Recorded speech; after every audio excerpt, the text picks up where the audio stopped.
Good morning, ladies and gentlemen. Thank you so very much for joining us. It is indeed a lovely Wednesday, the 14th day into the month of October 2020. Welcome to the show. And being a Wednesday, it is a midweek, and we are counting down days to the end of this year, and we're still counting down days to the end of this very month. It has been a long year, by the way. Most of you do understand what I'm talking about, because we had loads of expectations in 2020, but because of COVID-19, the world became a very dark place for so many of us to live. But then tetulina kyakola, tulina genda namaaso n'okutambuza obulamu nga bw'olina okubeera maybe mpozi n'okudda eri Omukama Katonda okulaba nga atereeza embeera, naye tetulina kutuula wansi kwekubagiza nti ate obulamu buganye, nti ate ensi eganye, tugende nga tusindika na bidi mpaka nga tutuuse we twagala okubeera. Meanwhile, my name is Simon Chris Makanga, era nga n'olunaku olwaleero tukomyewo nga twabasuubiza ejjo nti tugenda kudda tubabuulire emboozi ezikozaako amawulire olunaku olw'eggulo, si kubabuulira just wabula to dig in depth. And I'm with... Well, a very good morning, ladies and gentlemen. Mina itwa Latifa Hamid na tumeanza programu yetu ya Fast Show. Every day we are here to articulate issues and tell you what is going on in your country. What are the updates that you missed when you were busy and you did not watch the news last night? Who is doing what and who said what? That is important for you to know. Now, as we continue with today's talk, we will be having our phone lines on the screen that you can call and be part of the discussion. Yesterday we started a discussion, and that discussion will push on to today, and we'll be waiting for your feedback. If you can't reach us on our phones, we have Instagram, we have Twitter, but most especially we have Facebook, where you can tell us what you think about the different topics that you're talking about. Welcome to the show, and we hope you will ride with us on this bus until the end of the show at 9 a.m. Tariq, good morning. Very good morning, viewers. Assalamu alaikum wa rahmatullahi wa barakatuh. Abalabi baffe mwenna balamusaako, abakedde mu butale, abakedde mu kibuga okukola, abaana ba boda boda, nabo bonna beempiseeko nga bali ku dduyiro n'abakozi ab'emirimu egy'enjawulo. Mbabuuzaako amakya ga leero ennaku z'omwezi 14, omwezi gwa 10, era nange mbagaza olunaku bulungi, mbasaba mubeere naffe tutambule paka gye binaggweera. Wow. Good morning, lady and gentlemen. Good morning. Good morning. Tariq, are you really having a good morning? No, morning yange si nnungi bulungi. Both of you don't look like your morning is good. Mbadde nzijja mu kkubaawo nenfunamu obuzibuzibu. Naye nga saagala abalabi baffe batye nnyo buli nnomo era kwogera kwa Mungu. Manyi ffe bwe tufuna mu Busiraamu tugamba mashallah kwogera kwa Mungu. Either kirungi oba kibi, kitegeeza kyampandiikibwako nga nkyali muto lwa mamange ennaku 10 emyezi nakasanawiza emyezi ena muto lwa mama wange nekimpandiikibwako nti ennaku z'omwezi 14 essaawa zijja kuba 12 n'eddakiika bweziti ojja kufuna akabenje ka bodaboda era nga bwe nkafunye. Naye nga ekyo nno nkubiza baganda ffe aba bodaboda nti kuba baalikoze bannaayi esipidi gye mudduka emisinde mugikendeeze mukwate abasajja kuba baalikoze mulaba mwafunye omuseetwe, so tutambule mpolampa. Naye ng'ate sigenda kunyanyawo wa boda kubanga abadde wa taxi tubadde tujja tutambula nekola U-turn. Omanyi wano mu Uganda tetwaliwo driving school. Abantu kasa agenda n'akwatakwatamu bw'ate eddakiika 2 mu kamoto mu steering ng'agamba naye amaze okukola ki. So wabadde atalina kutubanga aweterawo U-turn gy'akoze naffe tuze tumwekanze bwekanzi. Nenga alhamdulillah. My prayer to you is that Katonda blessing in moto. Allahumma amin. Amin. I would say I've been to that prayer. Now as we're speaking about your boda accident in the morning, sorry about that. But there are two popular beliefs about bodas in Kampala town. One is that they're very unruly and they're very rowdy. That's what people say. And a lot of people are saying that bodas need to learn how to follow traffic regulations just like taxis and cars. And some people say we should do away with bodas completely. What do you two gentlemen think about that? With boda yatandika mu early 2000s bwezatandika, and bwezatandika gwatandika ng'omulimu ogw'okusaaga teri n'omu yatandika ku makya n'agamba ngenda atandika omulimu gwa bodaboda tekiriiyo zino kampani zonna eziza oluvannyuma century 2020 zonna nga muzimanyi safe border zize recently ng'omulimu gumaze okwetondawo so gwafuuka omulimu and it's employing millions and millions of Ugandans so kera ku makya n'ogamba nti ogugjewo it's not an easy thing wabula it can be regulated by joining these other organized border groups omuli zi safe borders mulimu n'endala simanyi bolt ezikozesa ku online oba ku apps ezo ziri well organized so that's the only way we can regulate them otherwise tosobola gujjawo borders being the highest accidents recorded in our country, they're the ones that cause the biggest number of accidents. Tariq, you being one of the victims. Yeah, kituufu bodaboda causing accidents naye nga wenkugambye zetagawo amateeka n'okuregulatinga nawe benyini beetaga okuba nti basomesebwa kubanga si buli omu omwana ava mu kyawo n'atunda ekimanja kya taata we n'ajja ennaku bbiri n'agula piki n'agivuga kukuba n'alega okuba nga atuvuga so you can't tosobola kumanya kyono alina experience mu kuvuga boda yagisoma oba teyagisoma so nabo beetagawo embiro okuba nti bayigirizibwa butya boda balina ogitambuza ku makubo si buli aventi atega okuvuga boda nga wala nti omuntu avuga akagaali so weetagawo nabo babeere nga balina engeri gye balambikirwamu nti omuntu olina ogenda ku boda okuvuga omusaabaze nakubanga boda ogiyiza ebbanga ki balina okuba ne pamits nabo sira waki nabo tebaba na pamiti nti omuntu era nze nange nsaba nti kyandibadde kyamakulu kino kisobola kutuukibwako nga buli omu bamutadde buti baba bateekewo embira nga balaba nti safe border zaani nti tumanye nti niye kitongole bwekiti bamanye nti bafulumiza abavuzi abagenda okuvuga abantu nga bali qualified so bino betusanga kubo bakati simanya babayita baani balubyanza osanga lubyanza kukubo tomanyi na waje yavudde tomanyi waje yasuze so kyetagamu kuba nti and it helps with organized crime. Olaba, the thing about safe borders is Omuntu, he has his name on his back and he can be tracked if anything has happened. So it helps with organized crime to track the borders all the time. Baliwaba, Kolachi, how are they riding? Are they following the traffic rules? Because there's a culture in Uganda whereby borders teba following the traffic lights. It's because tuagala kutuka we tuagala genda really fast. Now here's the other problem, Tariq. Ogambia, they should get riding permits. But here's the problem. The problem with riding permits is that corruption in Uganda is too much. We're going to bribe people, even in cars. Remember these taxi drivers. The reason why Tebama knew what they're doing, or like the other one who made a U-turn where he's not supposed to do so, is because alina permit, na permit yajifunye from giving someone money and bribing them kumua permit. So a lot of things have to be dealt with in the country as we dive into things that we're supposed to discuss today. Anyways, nyongera okubaniriza mu abakatwegattako ku The First Show. Yes, abali ku Facebook, abali ku YouTube and all other social media platforms mutugobere buluterevu. Tuli ku Star Times, tuli ku Go TV ne free to air. So mtugobere Go TV tuli ku channel 817, then Star Times tuli ku 335 if I'm not mistaken, and then free to air tuli ku channel 36. Meanwhile, we was video nako lwegule mbozi nje zako za mawulire ngojeko zetufunye okuvewa producer kibina cha NUP National Unity Platform kyagambye kigenda tandika okutalaga ensi ya Uganda okulaba nga bagulawo offices zaabwe n'abyo byokwerinda abagambye tubeerindiridde katulinde tulabe we binagwera. Olunaku olwaleero ababanka gagenda kubeera busy n'abawola ssente bagenda kubeera very busy olw'ensonga nti olunaku olw'enkya n'olwokutaano egenda okubeera nomination day oba okusunsulamu kw'ababaka ba parliament. So nga kyebyetaagisa million 3 wamu n'abakweyimiridde abantu 10 okuva mu constituency yo ate nga balonzi. Akaseera kano kakunoonya million 3. DP yavuddeyo negamba egenda kuwa ababaka baayo million ezesatu. NRM kiri obvious, and then FDC nayo yavuddeyo neyeyama. NUP bakyanoonya sente.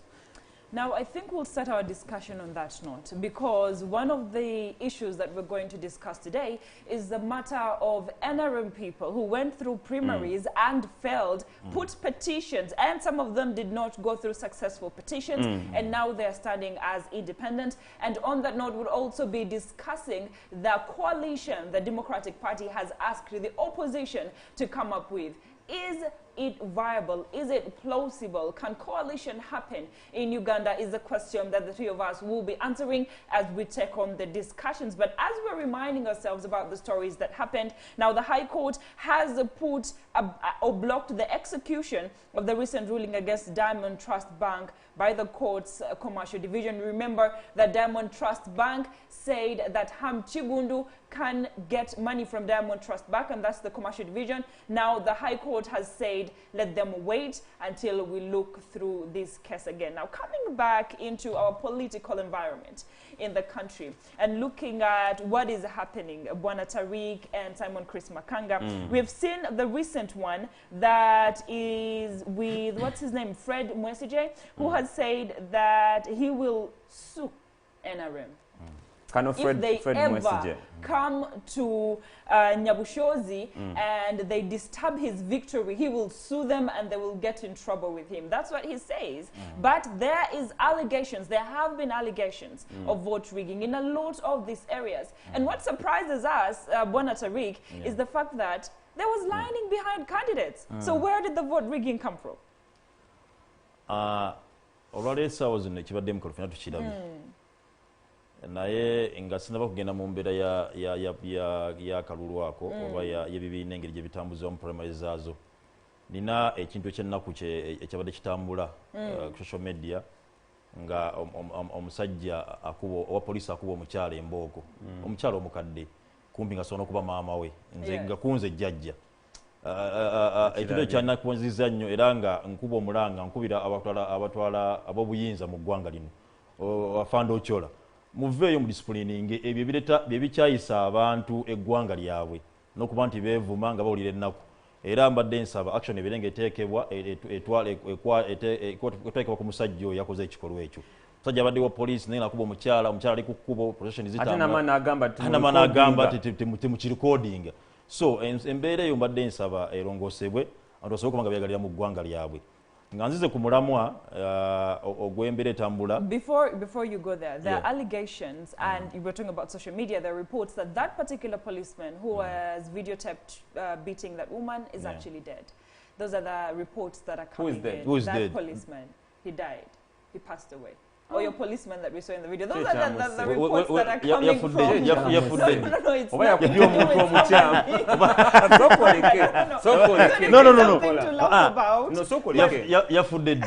not. Well, those reports are still coming in, but what we know is it was reported on social media. We still don't have the actual reports, but they said, and they quoted the person who is in this video beating the old woman, and he has beaten a number of people and has been brutal in his approach, has passed away. So we're waiting for the developments to come, and we will be giving you those.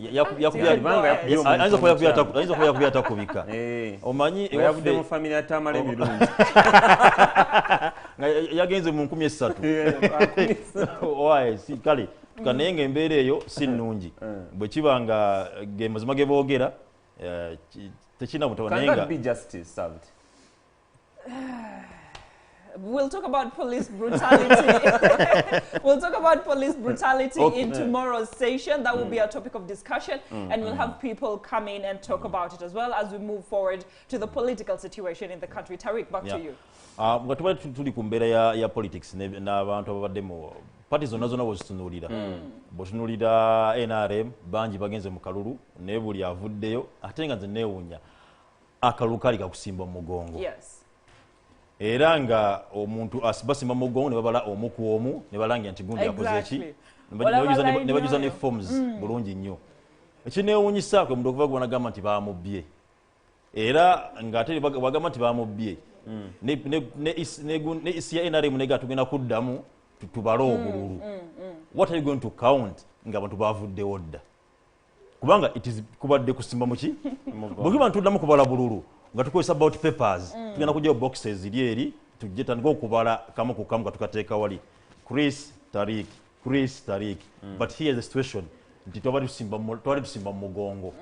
Tumaze okusimba mu mugongo abantu bavuddewo gw'oŋŋambye tugenda kuddamu tubale obululu twetegereze mbe tubale obululu tugenda kubala ki DRA forms zineeno tusobola okuba ntwajjuzzaako 19 oba nenga tisimbe batufa babaddewo kubanga era nze mba nnakubbye nga bafunye obululu 3 ne bawandiika 3 nze nafunyewo akalulu kamu ne bateekawo 10 bagenda kulaba era bagenda kulaba tune DR forms era nze sigadde nga nina 10 obulungi n'okuba nti basobola okubikyusa so nze mbadde ndaba nga bo bennyini ate nga NRM yennyini yatuula enamboole mu delegates conference yaabwe ne basalawo titugenda kuba nga tulonda akalulu kano primaries tugenda po tuzikola nga tusimba mu mugongo bona ne bakikkiriza ate kati saazi lwaki bava ate ne bakiwakanya so gubeeranga butakkiriza omanyi n'ekirala ekireeta ekyo nti waliwo omuntu abeera n'aluza nti nno nze nina okuba era politics twamujja ku buweereza twagufuula omulimu it's a do or die. Very true. If it's not me, economic politics. Yes,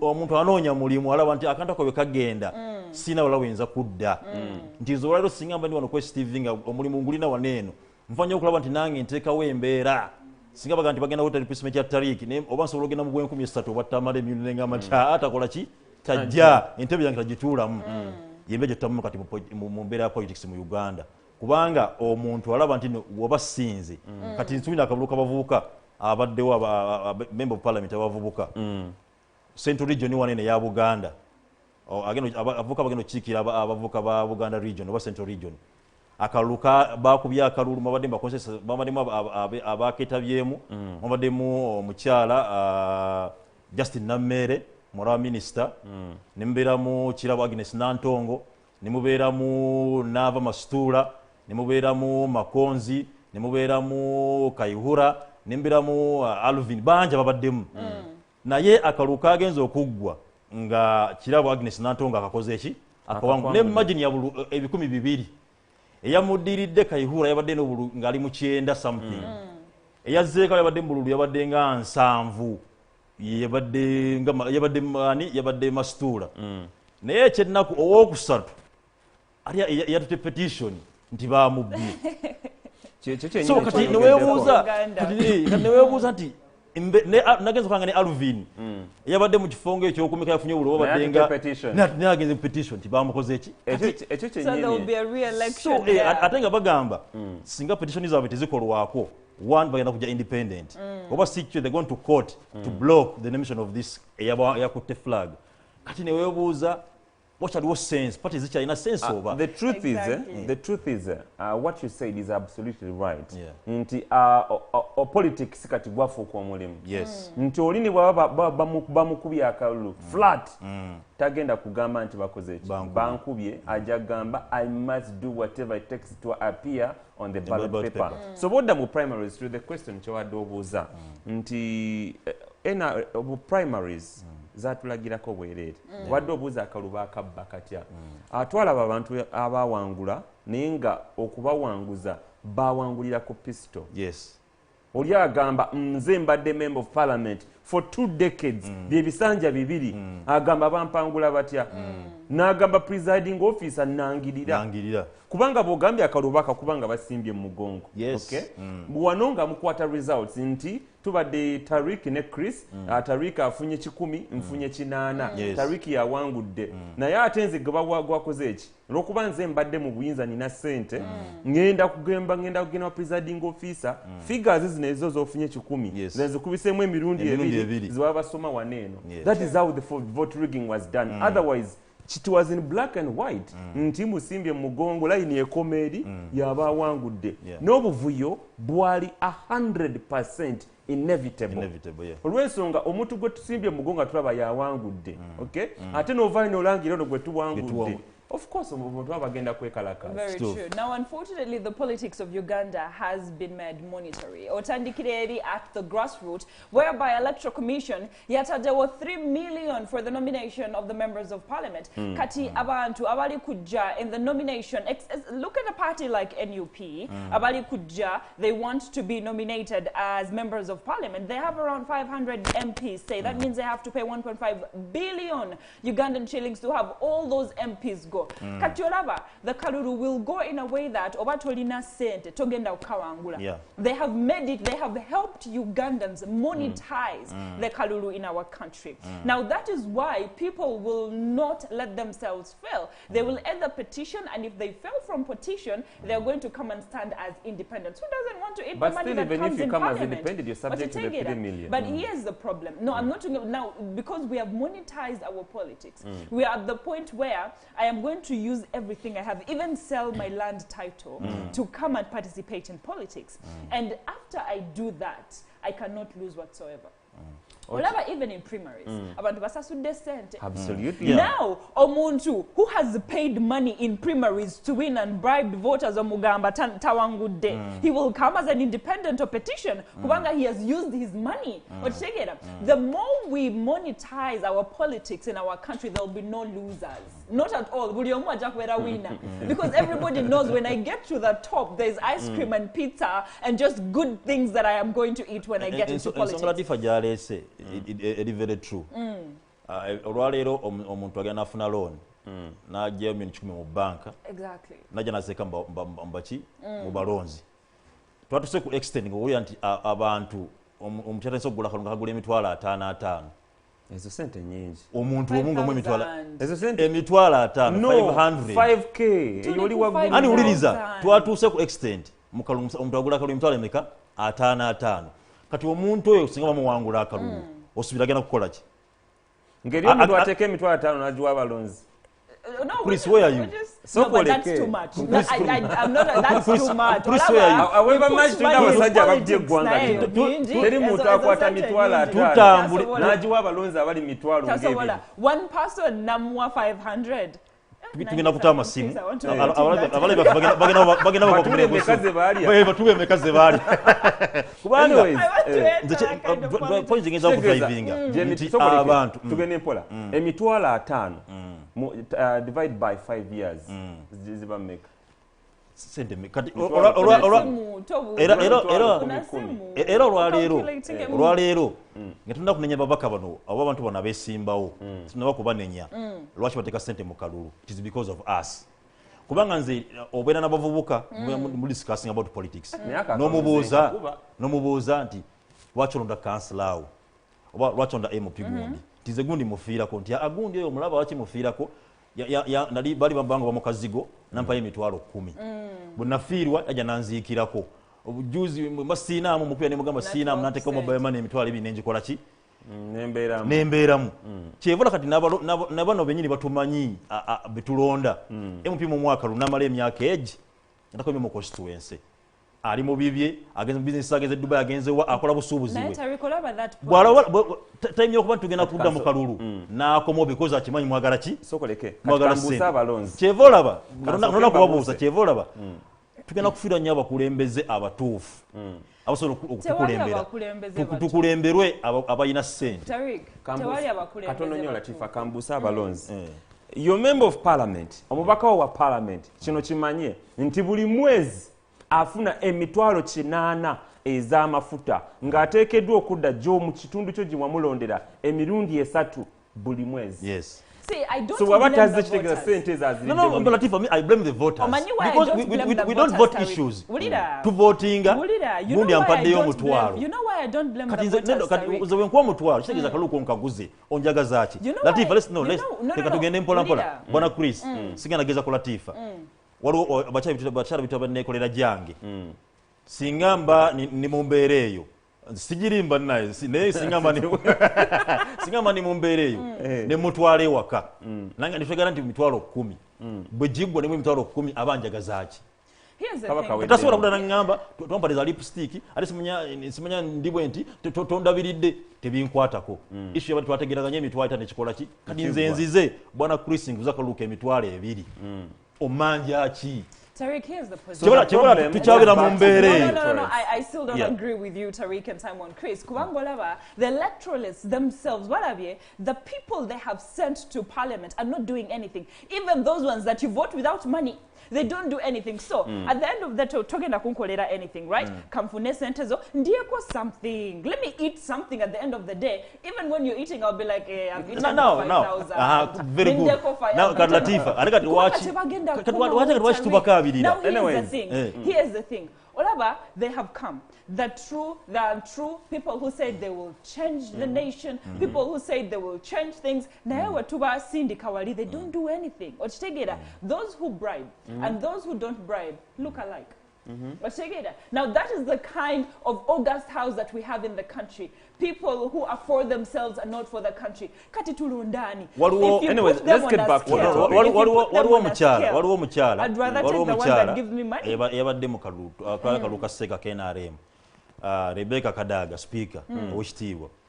Batuka ekiseera nga Seka buli ali kifo kya Seka tayagala kukivaako. Era nga bagenda bajjiramu abantu. President n'ayita nti gwe viramu gundi.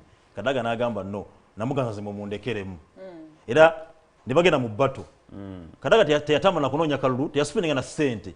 Abantu ne bayiwa ssente yatambula ne kataspendinga ki? Abantu ne bayiwa ssente bonna bavayo ne badda ku muntu omu Kadaga bamuteekako ssente bakoze biki. Kadaga yamaze n'awangula akalulu. But why Kadaga yawangudde akalulu? Because issues, abantu banze issues. Kadaga ayina ebintu byakodde ayimiriddewo. For that case, I absolutely agree with you. Two, ku lw'ensi ye. So singa tufuna abantu, singa tulonda abantu ngabo. Nolandi omuntu tuba mulonze because embeera gyataddewo mu ggwanga. Abantu bangi balonda Lukwago. Elias Lukwago, Lord Mayor w'ekibuga Kampala. Yara wadde bantu sente mmeka. But Tarek, do you notice that politics? Yawulako n'akalunga alikuba na posters nga posters 5 mu kibuga kyonna. But do you guys notice that the politics in our country is changing? Not only in our country. COVID-19 has changed the way people look at things. Mulabe akaluluka NRM. You've seen the winners, you've seen the losers, right? People who have been in the politics, people who have been in the Parliament House, they removed all of them and put new people. Kubanga want to see what these new people are bringing on ground. Abantu bakoye. COVID-19 has opened our eyes to know that money is not all of it. And that's a good news. Latifa, besides COVID-19, ekintu ekitidde abantu ozuukuka is one thing, is the fact that kuluno omulembe abantu abagenda okulonda are the youth. Yeah. Abavuka tibali 78% of the national population. Ate nga bagenda osinga okola ki okwenyigira mu kulonda. Ndanga muntu bazifuna where I come absolutely where I come from in Nakasongola in fact Charlie Chirunji minister wa public service honorable Muliri Mukaso kusala unagamba tagenda kudda mu elective politics so kati waliwo chairman LC5 yali chairman LC5 abadde yayagezaako kola ki okukoma oyagala okoma naye nga ne bamujajinga ku biri ebisanje byabadde asaavinga ne bamumma akalulu ne bakawa omuvubuka omuto. That was evident enough nti abavubuka bazuukuse. They want change and they can easily judge. Ne bamanya nti ono abadde asaavinze ekisanja kimu naye ku kisanje ekimu yatusuubiza ABCD kiki kyakoze. Okay?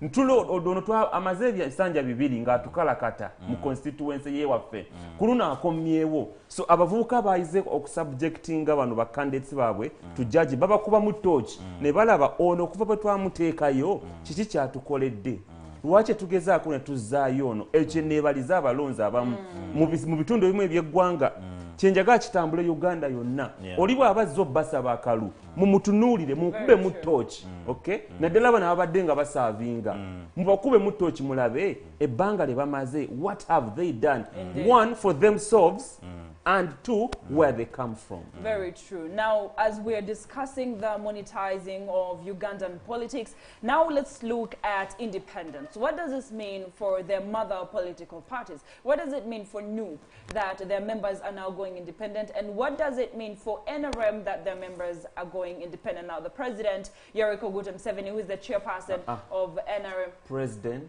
to Habura. President Yoweri, that's his new name. He changed it. A lot of people. Tibu Habura. President TB Habura. Not president. It's his, President Gamba President TB Habura. Okay, I hear you, Chris. Now the president. President TB Habura. I hear you saying that. That's a new name. We'll have to get used to it first. Now, he said that it is okay for NRM members to go as independents. He had said this because a lot of petitions came up, and the losers said, we want to go independent. So we are either going to be independents or we are joining the opposition choose what you want. Now, the president had said we're going to punish everybody who refuses to accept that they have lost and they want to go as independents. We're going to punish them and expel them from the party. But now he has agreed. Nagamba, go as independents. Why do you think he has done that, Tariq? Omanyi, party zino zina buli kibiina kina ssemateeka waakyo kina okutambulirako. Naye ebiseera ebisinga anti ssemateeka w'ebibiina ebyo abakulembeze bennyini tebamutambulirako bo nga bo. Kati ogenda okulaba nga gwomenyi otadde mu situation nga wonoyagala etteeka likwate Chris nga gwe walimenye bajja kugamba ssebo ate gwe nga wakoze bwoti. Ekyokubiri abantu batukisa ne banafuwa ng'ekibanafuya kiri kimu nti ye ayagala aprotectinge kyakutte bwati ate nayagala banne basuule ekyabwe. Oyo nagamba ssebo wakigonsuuza ekyange ate nga gwe kikyo kirina webale nnyo. Twalabako bulungi waneno NRM yagenda ne bagamba solo candidature omukulembeze bamuwadde bamugamba gwe togenda kutaba mu kamyufu era ne bo ne bamugamba gwe tuula wali eri. Kati wamala otuula wali eri essaawa zino eno bano no bo ne bajja ate n'abateera nti mumuddeeyo muki kubanze statement eyo nejuzi nagyogerako no Tango do yakola statement. Statement eyo nze nkyagijjukira bulungi singa producer abadde alina akiripa osemanyo bakalina. Yagenda n'agamba nti nno mubaddenga mulyawo nga mujerega abantu agamba ba MPs badde mujerega abantu tebasoma basula mu ghetto abalonzi bamwe tebasoma si bayivu naye kati mudde gye bali baba disciplining era n'amaana agamba ebibiboga n'agamba tebaba disciplininze buli gwe bakubiyako kiriza mukoze kya mu disciplininze. Kati ekintu kino kyateekebwa abakulembeze mu kibiina bo nga amaze okuba nti bafune batudde entende bati mirembe bara bano banna nti mumugende abantu bakole kiba disciplining. Kati omuntu ono agenda n'agamba nti lwaki nze nazze wansi ne bankuba ng'ate oli ye mukama wange yali wali atudde teri amukwatako kisiza nange ndeka wolongezako mugagamba gwe nga tewagira booti. So kati waliwo controversy eyo nayo kati kivola nga omukuluzi yatusaisa ate neyemenya n'agamba waayi buli omu akole so kubanga talina wasting nti namwe mugerewe muti kuba yeteeka yalibuuka lwaki gwe olibuuka ate ffe ne litukwata. So embeera nabera nga tutambulira ku ssemateeka za bibiina ssemateeka webagamba nti no ffena tugende mu kalulu tugende mu kamyufu ffena tukagendemu bweba nti teri kamyufu ffena tukakole ki so sindi kalina bekakwolera ne bekatakolera kyebadde ebiseera ebisinga omuntu agenda n'agamba nti nange ndekanzije ggwe nga tewakola bwoti. N'ekyokubiri abantu tugezeeko nnyo okuba ntuyiga okwerekereza tuleme kufuna politics tino kufana kuwona nti bwemba sibadde kiyinza kunenga bwemba sinze tewali ajja kubeera ekifo tekibako bwannannyini zaze nemanya negamba nti no nesimbye ku gundo n'omulala nti nze nesimbye ku Chris tewesimba ku Chris wesimba oyimira ku kifo twagala balodi mayor nze njagala balodi mayor so nti nesimbye ku Lukwago bugandi tukwago kitegeeza kifo kya Lukwago for life. Actually atuse nabiranga kiri affiliated to Lukwago buli ajagamba ngenda kwesimba ku Lukwago si kwesimba ku balodi mayor ne opposition jane gandi ngenda kwesimba ku Museveni kyebala tubugamba nti wera osigalo hyping Museveni ye president yakola ki bogo ninza kwesimba ku Museveni no gamba njagala wa president. So abantu bali mu party zonna nga NRM si kisindu kuba ate kyayitidde mu NUP kyayitidde nnyo mu NUP nti buli gwe bagamba nti Kalunga agenda kunganyizaayo abantu be ku kyalo bajja bakuba kendi fano gwe tuwagira washi temwamu washi temwamu tewama ku credentials baali baagala. Here's the part. The NUP was a vetting process. NRM yabadde kwesimbawo. In both elections, we had people who came out as independents. Never gamba, we don't trust the system. So what system is right? Someone, Chris, do you think that being independent or people coming out as independents in these different political parties will actually affect the mother parties of all those? It's just, something that won't... I want to first take you back. Ng'omuntu ayagala okugenda mu kibiina ky'aba ayagadde enjagala okukwebuuza oba okubuuza bonna abagenzeeyo ekigendererwa kyabwe ki? That is question number one. Bw'oba osazeewo nti kati ngenda kuyitira ku NRM ekigendererwa kyo ki? Bw'oba osazeewo nti kati ngenda kuyitira mu NUP, what is your intention? This is my assumption. Omuvubuka oba omuntu yenna asazeewo n'agamba ngenda yitira mu NRM aba abaza ssente. Yes. Omuntu yenna asazeewo n'agamba agenda yitira mu NUP aba abaza popularity. Okay? Nti akimanyi kati opposition eriwo saawa zino ekivuga kati nupu yevuga yewevu eriwo ono kati omuntu avuddeyo n'agamba kampitire mu nupu nyinza okukola ki okuyitirawo nemala nempitamu kati bw'abeera disappointed by either the primaries or by the vetting process by all means ekigendwa kye kiba kivuddewo agenda kuddayo eri agamba wakiri kanzijenga independent and I sat with you Latifa some time back nenkugamba nti olaba bano abantu abajoinize ebibiina ebyo very sooner than later bagenda creating lots of independent candidates and he has manifested olw'ensonga ebigendererwa byabwe si byakola ki si bya kibiina ntikwata manifesto y'ekibiina ntikwata ebigendererwa by'ekibiina ekigendererwa byabwe nga bba abantu so babeera disappointed they end up coming as independent candidates ku nsonga gundi gyabuuziza Latifa nti bagenda kukosa batya mother parties of course ojo nabadde waliwo omwana gwe nadde naye nga aŋŋamba ye wa nuupu nze nga mugamba mulodi waali namugamba alaba omulodi waali nagamba ffe tugenda kuwa kamiliyoni nemugamba mwabaki nanga afe abanuupu nemugamba ate mwina nabiira naga tutubulira si ewaffe yaani ekamiliyoni so kati pate eyagala nabiira omulonzi agambye ayagala ani ayagala kamiliyoni kati mugenda disorganizing party so kyalibadde kyamakulu nnyo pate wegamba ti tulonze Chris gwe tuwadde flag pate efuba okola nti edda mubalonzi baayo ebanye bagambe nti bannaye tusimbe mabega waani kubanga in parliament twetaga numbers wali kintu kiri kimu nti isiga okusumbwa mu parliament olwaleero the numbers sese tugamba NRM kyeta kiyitamu why because of the numbers absolutely kati twetaaga omuntu abagenda okubeera mu parliament nga pate yaffe niyo lero gongamba nti independent asobola kuba leaning to anywhere nsobola kugenda nga independent nga ndi wa nuupu nentuuka mu parliament nengamba ne kati kanside nenge naba NRM but it's very difficult okubeera nga ndi wa DP nenga ate mu parliament kati DP erese akanjikuba tenzire kuki so nze mbadde kyamakulu nnyo okola nti parties stickinge balabe nti ate n'obuzibu buli bumu nti ebiseera ebisinga ekyo nakyo parties bikikola tuyinza okujja ku ground mu butuufu nga nze ne Chris tuba twesimbye okanga tiketi ya NRM Chris ne mukuba akalulu naye nga tipata ate yo ebadde yagala Chris bwena mu interest ate ne musupporting okuda independent against the flag bearer so katulabanga bakonfusinga n'abalonzi katulaba ekintu kyoyogeddeko NRM decided to choose people to go independent bagezi nnyo that's something that a lot of people haven't seen is that olaba by the time President Museveni says it's okay for you to be independent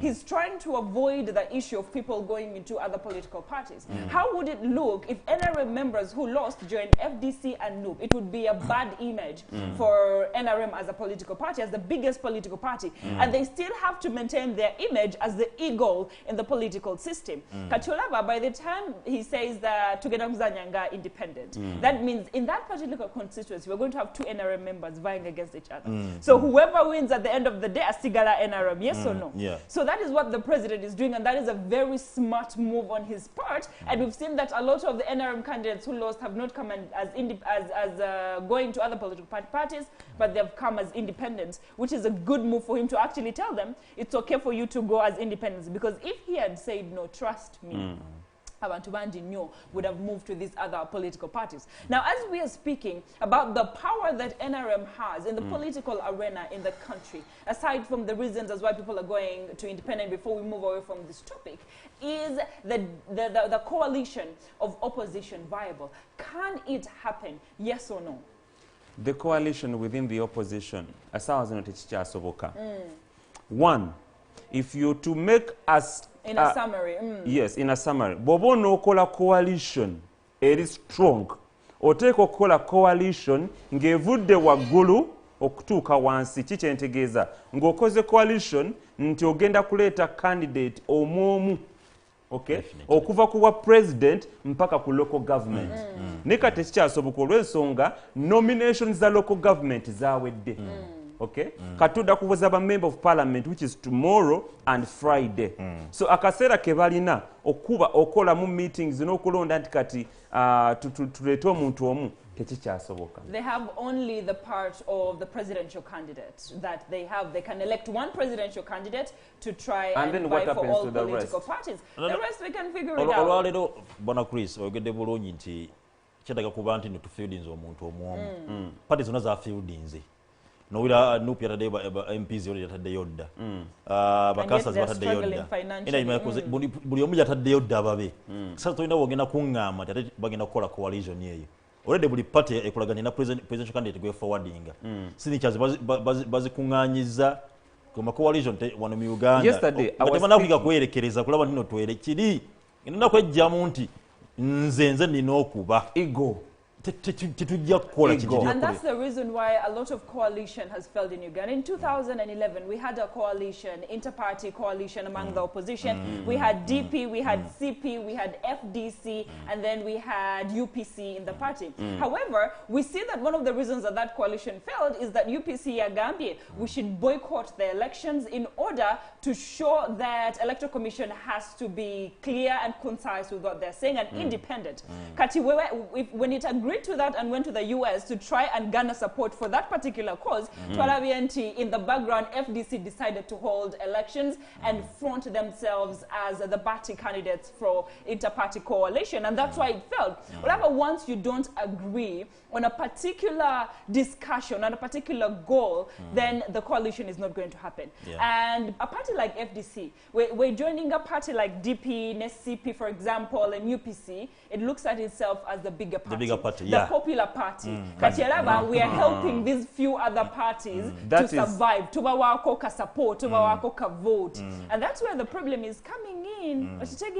By the way, that's the biggest challenge when it comes to coalitions. DP, buli coalition ebaddewo okuva mu 1980 nojja kuya 2011 nojja ne kuya 2016 buli coalition yonna ebadde jja ebadde fronted by the Democratic Party naye ng'ekisingo giremesa kulemesa according to my research it is DP themselves. Yes. Okay. Let me tell you this, according to what even that gentleman spoke yesterday, not even FDC, DP eyita ne eyagala yo buli opposition party eje eba joining boba fronting a candidate wabo. Even according to that gentleman, he said if we are calling for coalition but all other parties are the ones to come and join us, they are not willing to join other parties. But someone, Chris, in 2016 DP decided to form a coalition with the opposition parties. They were fronting Mama Mbabazi, was a Mama Mbabazi a DP person, but again gomino chogedde bulungi.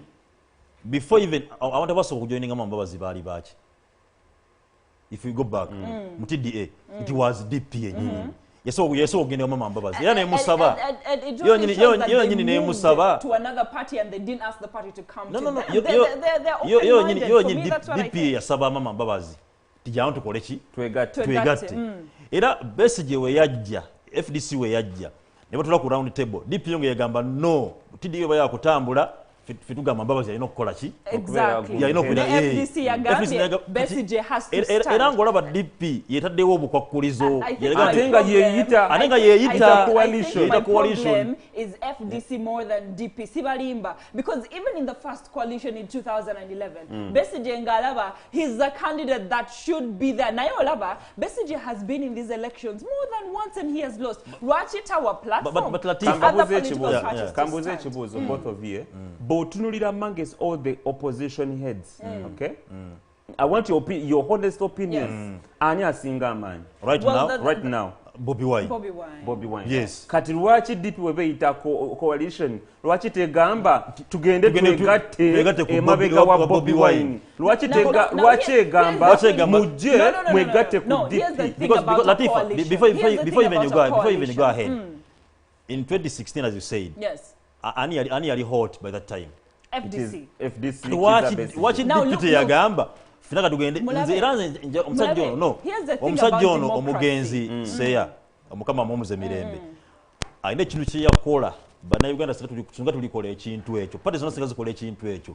Yagenda natugamba hajalagidde. Yes. Tuwani Kano. Kubanga by then Kano yali akola ki? Yaliko. Haja ne badasologa ndi banaye mu mpaka ki? Akalulu. No, Ate but ina interest. Yena interest. Mulaba ngalina mu deep haja akoze ki? So olwaliro njagala mmawo, njagala Amuriati, njagala n'abalabu n'abagambe tulagidde tugende wa Bobby. Tugende magere kubanga ye hot cake sawa. We're looking at democracy. Bwe banga tulumirwa ggwanga kubanga twagala Yesu twagala bukulembeze. Twalaba Bannayuganda bali bubi twagala enkyukakyuka mu ggwanga. So we get for Tariq, are we looking at democracy or dictatorship in deciding who it should be? We're looking at the majority vote. If they've decided to form a coalition between all the opposition parties, can we have them sit down and decide among themselves? If they have to vote, let them go ahead and decide. You know why that who can should happen? front? You know who why should that front their party flag bearer?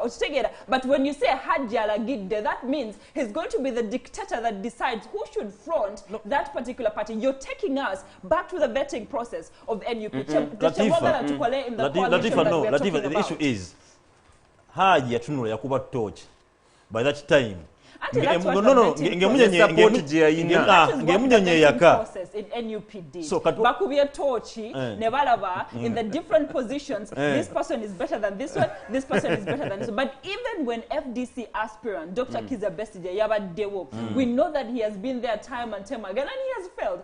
Kati, if he has failed, can we get another candidate to front? It's just a question. It's just a question. By the way, of democracy. For me, that is what is important. Talking However, of if that, democracy is not there, that is where we're going to have a coalition that will never happen in the country. If we have one party because they have a majority and their candidate is the best, no gamba kati, we've decided. Put it under voting. If Besige wins, let him lead the coalition and be the flag bearer. If NUP wins, let him be. Bobby Wine right now is the one that is there. And he's the strongest. Let's talk about Bobby Wine. Let's talk about Tumukunde. Mugisha Muntu. Is Mao coming? Mao, yes. Let's talk about Mao. Tugere kwani. Because those are the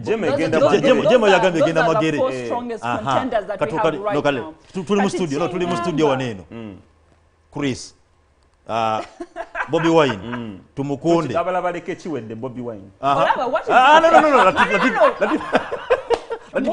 Where I'm coming from. The strongest contender. Tariq, I'm answering your question. The strongest contender right now between me and you is Bobby Wine. However, here's the problem that we've had in Uganda, and we have been complaining that NRM has been doing. NRM Egamba, Tariq, you've talked about it in the beginning of the show. NRM Egamba, Museveni tukuwadde. There's no one who can vie against you. Kati, that's what you want to do in the coalition that the opposition wants to form. There's no one who can stand against you. But there are elections. But we know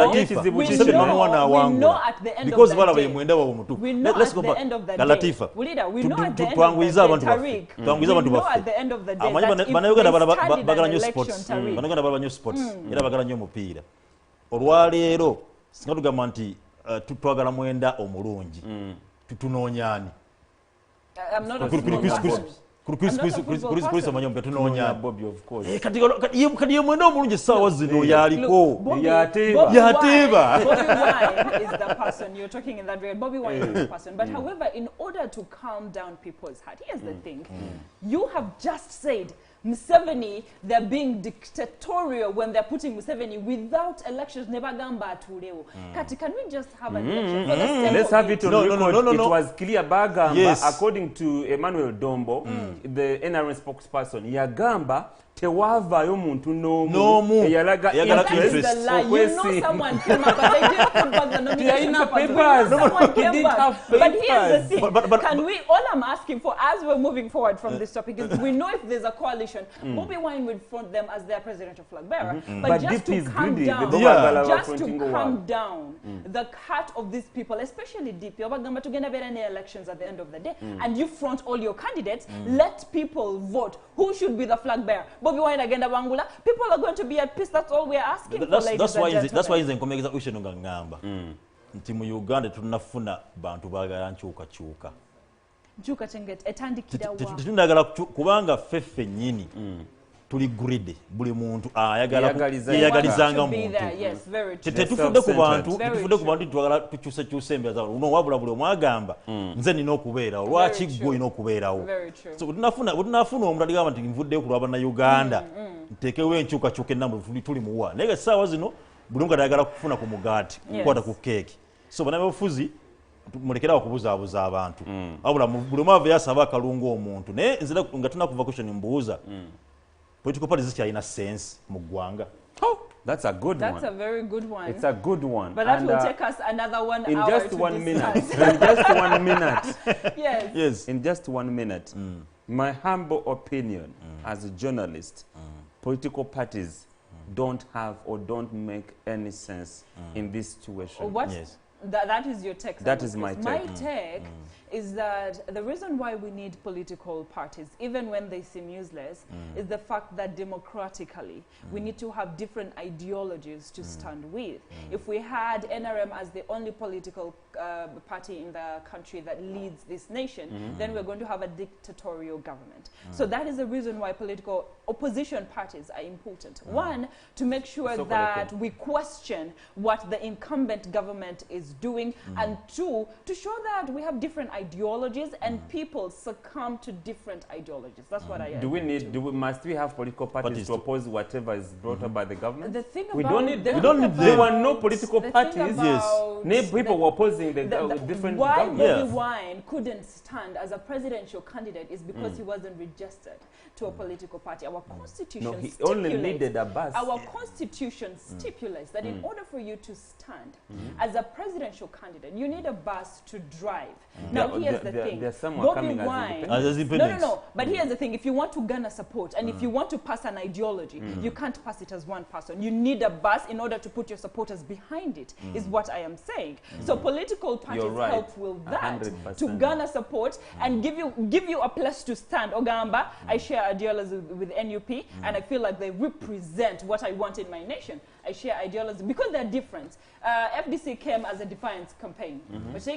DP and the other parties came up to say, we are coming and we want to change the government that is already there. Now, there's a difference between the ideologies, but what do you want as a person? It's like a choice of food. Latifa, do you know that abantu bangi wansi kati nga bwana Chris we yagambye abavubuka abalabuse abavubuka abalina amaaso amalungi abalya karoti omanyi buli olya karoti olaba bulungi abavubuka ati balengeera wala tebakyafa ku muntu kiwa ena newawaki ate buli olaba first show oshapeninga era bagibeereko nnyo. No, let me drive my point I clear. don't agree with you. Abavubuka tebakyatumya patent oli wa ena oli waki I don't agree with you.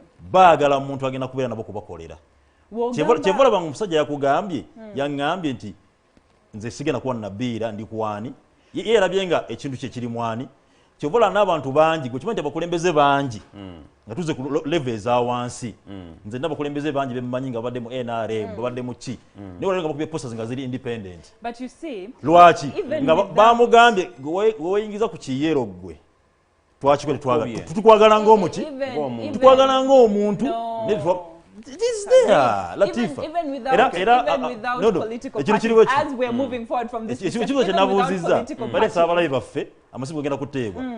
Political parties are in a sense over nedda. But here's the thing, Tariq, Sam and Chris, before we move forward, just as one response to Tariq is that if political parties didn't matter, the migration to NUP wouldn't have happened. If political parties didn't matter, people wouldn't have voted. But people went to voted. No, that's what I'm saying. Abantu migrating bagenda mu pressure group. Not mu NUP. Well, at the end of the day, people power is one bus at the end of the day. Anyways, the discussion in regards to that continues on our social media platforms. Genda ku Facebook, genda ku Twitter. Let us know about the topics that twogerako endowoozayo eri etya botundu lwaki abeesimbyewo abamu abakubiddwa mu bumyufu oba mu bumyufu bwa bibiina ebyenjawulo lwaki bagadde kujjanga ba independence n'ekirala political parties zikyalina amakulu oba nedda. Let your comments come through. Meanwhile, Latifa, take us through well, as another we are topic. moving forward with the discussion, this seemed to be the discussion that took a very long time on the platform because everybody wants to discuss politics. However, as we move forward, Uganda will join the world on October 16th to celebrate the International Food Day. Now, the International Food Day is celebrated every year around the 16th of October in honor of the death of Foundation of Food and Agriculture by the United Nations in 1945. A reporter did a story on that regard. Let's listen to it and we'll be back to discuss whether it's viable or not for us to celebrate the World Food Day. nga bwe kimanyiddwa nti Uganda yeesigamye nnyo ku by'obulimi ko n'obulunzi okusobola okulinnyisa ebyenfuna byayo. Eggwanga lino litunuulira nnyo obulimi okuliisa omuwendo gw'Abannayuganda omunene ddala ogweyongera buli lukya. Olwaleero minisita w'ebyobulimi n'obulunzi Vincent Bamulanga Kisempijja alangiridde olunaku lw'emmere olugenda okujaguzibwa ku Lwokutaano lwa Ssabbiiti eno. Era wano wasinzidde okusiima emirimu egikoleddwa abalimi okusobola okuliisa eggwanga. Amawanga 193 mu nsi yonna lulukuza ku lunaku lwe lumu nga 16 ogw'ekkumi buli mwaka. So olwaleero tugenda dukuza ku Lwokutaano nga 16 ogw'ekkumi 2020. Era ekifo gye tujja okubeera tujja kubeera entebe ku kitongole ewali ekitebe kyaffe ekya Ministry ya Agriculture, Animal Industry and Fisheries. Sempijja atutegeezezza ng'omulamwa gw'okujaguza olunaku luno bwe gugenda okutambulira ku kulima emmere ey'ebika eby'enjawulo okusobola okuliisa awamu n'okubeezaawo abantu mu nsi zonna.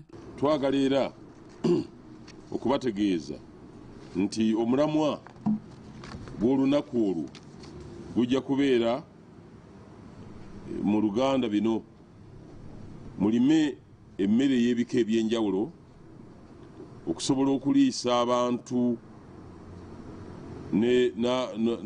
era n'abantu bonna abazaalibwa n'abakuze ate n'okubeezaawo ensi yaffe yonna. Mu ngeri y'emu minisita alaze nga gavumenti bw'ekoze obutaweera okutumbula ebyobulimi mu ggwanga ng'efunira abalimi obutale ssaako n'okubakolera amakubo. Mu kiseera we tutandikidde okutereeza omulimu gw'ebyobulimi, abalimi badde tebalina nguudo era gavumenti neteekamu amaanyi mangi okuteekayo enguudo. Abalimi nti babadde na butale olw'okubanga bye balima teri abigula. Gavumenti neteekamu amaanyi okuteekawo amasannyalaze mangi, ebyuma ebirongoosa emmere gye tulimye byeyongere. Gavumenti era erangiridde nga bwewadde ekitongole kya Narrow ensimbi okwongera okukola okunoonyereza ku by'obulimi. Twagala mumanye nti gavumenti etaddeyo omutima okwongera ku ssente eziyingira mu bulimi n'obulunzi n'obuvubi. Ku by'endwadde naddala ez'ente, gavumenti ewagidde aba Narrow aba research okukola vaccines n'eddagala erigenda okutta enkwa. Nga Uganda yeetegekera okuzza olunaku lw'ebyemmere olugenda okubaawo ng'ennaku z'omwezi 16 omwezi guno. Olunaku olwaleero minisita avunaanyizibwa ku bulimi n'obulunzi Vincent Bamulanga Kisempijja bw'abadde wano ku Uganda Media Center ategeezezza nga olunaku luno erugenda okukuzibwa wansi w'omulamu ogugamba nti mulime ebyemmere okusobola okubeezaawo abantu mu nsi zonna nga balamu. Edith Nabagereka, STV Select ey'enjawulo. Now, ladies and gentlemen, as we are moving forward in discussion of the World Food Day, our question is it viable? Should Uganda celebrate the World Food Day? Simon, Chris, and Tariq, I'll have you guys answer this question. But before we do, let me give you a little bit of statistics about the Ugandan Agriculture Department. The Agriculture Department in Uganda is contributing 6,811.4 million Ugandan shillings to our GDP. That is a quarter of Ugandans' GDP. It employs 70% of women and youth in Uganda, and our cash crops are cotton, coffee, tea, cocoa, vanilla, and not forgetting maize, which is also coming up as our cash crop, and also we have what? Tobacco. as one of our cash crops. Now we see that cotton exports has earned Uganda 31.7 million US dollars in 2003 and also 86.0 million dollars in 2011, and agriculture is contributing a lot to Uganda's economy. So are we viable to celebrate the World Food Day or not, Simon Chris? Absolutely. We need to celebrate the World Food Day. The fact that it's a backbone. Yes. When I was growing up, nemukusoma ebiseera byange ebyokusoma batusomesa nga batugamba agriculture is the backbone of Uganda. Naye ekyebuuzibwa naye oba ekyennyamiza we nasomeranga nga tumanyi 3 major cash crops in Uganda. Coffee, cotton, tobacco. Kati weebuuze 2020, where is the cotton? Okay? Where is the tobacco? And how much is coffee bringing to our country? The two cash crops apparently ekintu ekiriwo kati ekitambula is coffee. Era ne President Museveni ajja n'ayogera recently n'agamba nti production ya coffee kati erinnye. Okay? Mu COVID one but ekintu kye tusinza okutunda wabweru is coffee. Kyekituyimirizaawo. Okay? So kitegeeza tulina empowering. Okay? One thing, lwaki ugamba we need to celebrate or celebrate the World Food Day. Adde ng'ogyekyo okuba nti it's a backbone of this country. One kintu ekisinga okunnakuwaza is the fact that nga bw'ogambye it employs about 70% of our population. Yes. But how much has been invested into it? Exactly. Bakitaddemu sente mmeka? Compare nga tuzze ku national budget keeki y'ensi yonna gye tugabana bw'ebanga ekintu ekyemployinga 70% of Ugandans bakitaddemu only 3.5. Okay? N'ekintu n'otula ne security budget security gyefuna ogwamu amaanyi. Okay? Twalina cooperatives wano eno tukyogera nako ekyo. Twalina cooperative bank. Abasuubuzi mwe bajjanga sente ezaali zikuŋŋaanya n'abasuubuzi ne zivawo ne bagamba muggulewo SACCOs. Kati SACCOs ziyambye ki? Nga we celebrate the World Food Day, we need to answer these questions. SACCOs ziyambye ki bannayuganda? Okay? But related the NADS, I am one of the people abafuna products za NADS ensigo. Nafunako emiyembe gya NADS, nafunako emicungwa gya NADS, nenfunako muwogo wa NADS. Muwogo by the way mulungi nnyo abala. But babituwadde yes. Naye where is the market? Okay? As we celebrate the World Food Day, we need to answer these questions. Nze nali wano ne gundi basajja me very recently. Ne mugamba I have an acre of mangoes eja nuts n'emicungwa eja nuts. Okay? Naye gituuka ne gikula season. Abaana ne bagirya buli ku kyalo. N'onoonya omuntu agigula wallahi n'akubula. As we are celebrating the World Food Day. And that's the problem with some of the NADS program. Follow-up is not done. They give you the seeds, never kuleka. Market, they don't get it for you. Tariq, some people believe that we should be moving to industrialization as we come into the middle income status to vehicle agriculture. What do you think about that? No, agriculture no kubanga esigala weeri. It's what celebrating the World Food Day. Naye nga bwe tulaba mu ggwanga lyaffe tugamba agriculture backbone ngayo era bakyogera. Yes, kyetukkirizamu tukibeeramu era abantu bangi abasinga bonna balimi.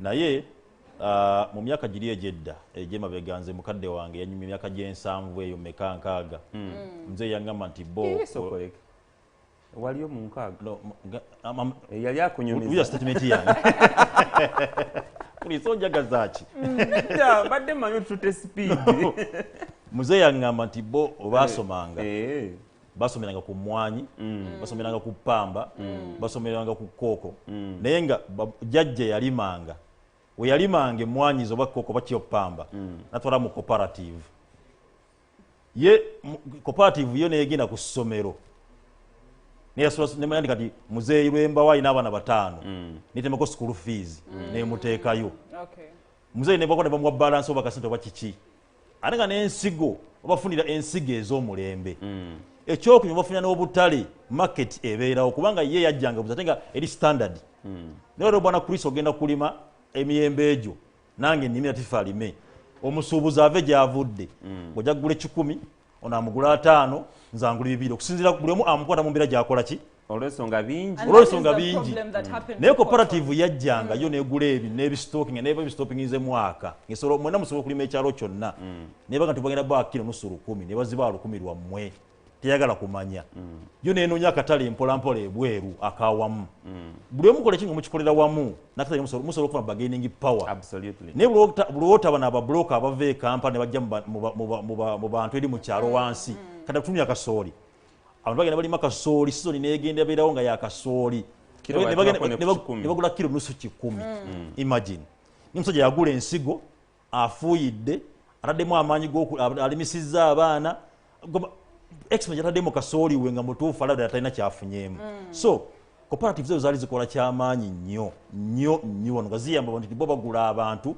ne bawa price ennungi nitwebuzeeyo kati olwaliro bwana Chris gavumenti yaffe ekola bizinensi ki nga Uganda waki investing mu agriculture neba nti gavumenti yaffe esuubula nesuubula ebirime by'abantu nebasuubulako ebirime byabwe ne bayima kasonyi gavumenti neemugula yo gavumenti neemuterekaawo neemusuubuza gyemusuubuza negule mwanyi zaaba nesuubuza gyezikola gyezitwala kigenda bakiyamba abantu okuba nti bafuna ssente benyumiza mu agriculture kyanga gye tulimu nti omulimi alima nange ejja kuddako kyeva abaana olwaleero abeera n'ekibanja nga boga kati Chris olwaleero singa tebalina mutima mugumu obanga tebalina nti olina wojja akasente akalala wanigeze n'otunda eke n'ogitunda n'ogulamu bajaji n'ogulamu nodda kukuba n'ovuga piki because olaba obulimi tebukoledde naye nga waki tebukoledde gavumenti taddeewo mbeera egenda kukuyamba twaliko wana abalimi tusinga ne Brazil emmwanyi tusinga okuproducinga emmwanyi ennungi naye kati biriri uddawa naye bali abasajja bo balaba nti n'empalinga abalimi baabwe nga babawo ensigo ennungi first of all ne bateekateeka ate ne bagulako ebintu ku bbeeyi naawe okusikiza okuddamu okulima naye nzola nga nteeka obukadde bwange 5 mu kulima nfunewo ate obukadde 2 nga nsobola obiddamu sisobola kubiddamu nzijukira ekiseera we don't have a lot of time, so when Chris Makanga, but there's something I wanted to say about you. Secondly, nga sina kumaliza nga sina kuva waawo. Do we still have culture? Do we teach an agriculture topic in masomero? Syllabus ekyali agriculture. And banga zikyaliyo. But one thing I want to say, I want to share with the Ugandans the realities or the beauty of Uganda that we have neglected. One, njagala obabulya kino mukimanyi nti Uganda yensi ekyasinze obulungi mu nsi yonna. Yes. Uganda yensi yokka erina seasons 2-3. Munadini omu yangamba. Uganda, let me show you how gifted this country is. Munadini omu yangamba. Uganda ye bali bogerako Eden. Most probably because as you wind up, yes, as a wind up, Uganda yensi erina seasons 2-3. Yes. Naye ekisingo tunakuwaza oba ekitumalamu amaanyi nti season emu etuuka ey'amakungula ebintu ne bitubirya ne bituuka ne bigwa ku market. Okay? Njagala babuli how nga bwe tuli relaxed. Okay? Ekyokubiri lwaki bigwa ku market government erina kyetaddewo okukola kyokulaba nga ebintu no bisigalawo. Naye my advice is oba my idea is lwaki nga government tetukuteekawo embeera preservinga bino ebintu betukola ki betuba tukungudde kuba kinakuwaza nnyo nga nze omulimi okwenda mu sizoni y'emiyembe oba ey'emicungwa ne gituuka ne gigwa wansi ne givunda naye gye kisobodde okutuuka mu kibuga ne gikubya abakyala ku streets abakyala batunda ebibala ku streets ne gibakubya kibooko. Lwaki gavumenti ezookuka negireeta ebyuma okuva e Turkey okuva e Italy ne babireeta wanene e Uganda ebisobola okupreservinga ebibala ebyo nti sizoni bw'eba evuddeko ne tukomyawo biri eri into circulation. Bano abakyala babeera ku street. As we're moving forward from this topic, I know we have a lot to discuss on it and we've said it. Now as we're moving forward, we're going for a break and we'll be coming back with another topic. We need to have solutions to these problems. We need more time to discuss definitely agriculture. We'll be back to discuss. Agriculture is now, as we're discussing the different issues that are happening in the agriculture sector, we know that agriculture in the country has been abandoned and that the government has to do a lot to upgrade agriculture. Apart from depending on seasons in order to have these fruits come up, we need to have cheap methods of irrigation. We need to have agriculture that is ICT related, something that we don't have. We need mechanization, we need technology put into agriculture. And these are some of the things that if we do will help. Now we need industries. Now the industries that we bring shouldn't be in industrializing Uganda. Make the agricultural products that we make better to compete on the world market. And if we do that, we'll be celebrating more World Food Days in the country. Now let's go for a break and we'll be right back.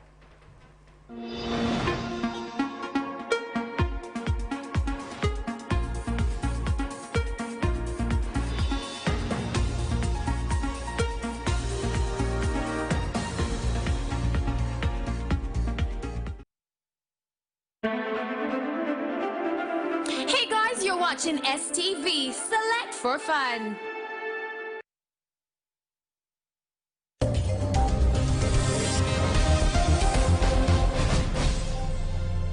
Abalamuzi babagamba, if the incumbent president frustrates all democratic means to leave power, temusibayo muntu n'omu kutwiza. This is why Besigye is released. Museveni ekibi kyalina talina mawulire. Nawandika n'ekitabo kyange the role of witchcraft in the Malaysia society sapule njijjamu noyingira sabo katonda wa bujja nze katonda w'obujja bw'oba olaga eri sapule twegitwala omusajja omubbi bamujja ewuwe ewaka kabanga lyezi ne bamujja ewuwe ewaka yabadde mu ttooyi naye tebamukkiriza na tusanatayizi bamutadde buteesi mu piikaavu ba mu State House naye omukyayina bwe yawulidde nti ono bamukutte yeesize kiwi yayitidde koobo yadduse ng'omuddugavu.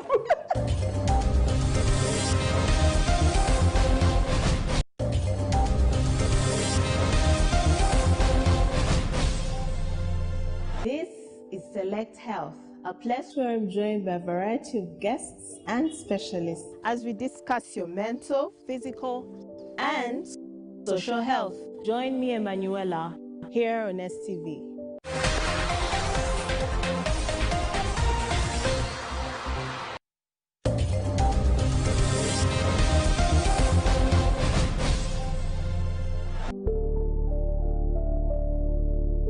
A small girl child can be a daughter, a sister, a mother, or a wife. That means at the end of the day, every girl child matters a lot in the society. Here is the show that brings back hope, courage, determination to the girls out there. Like Joe Crow says, it rains harder on people who need the sun more. So to every girl that is going to be watching this show, say no to the rain and welcome the sun in your life.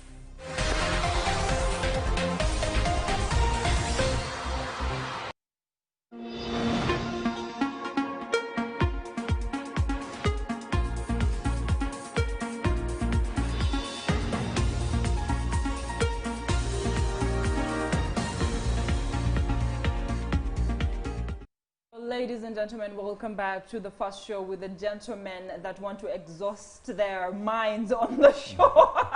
Well, now it's time for us to listen to your views.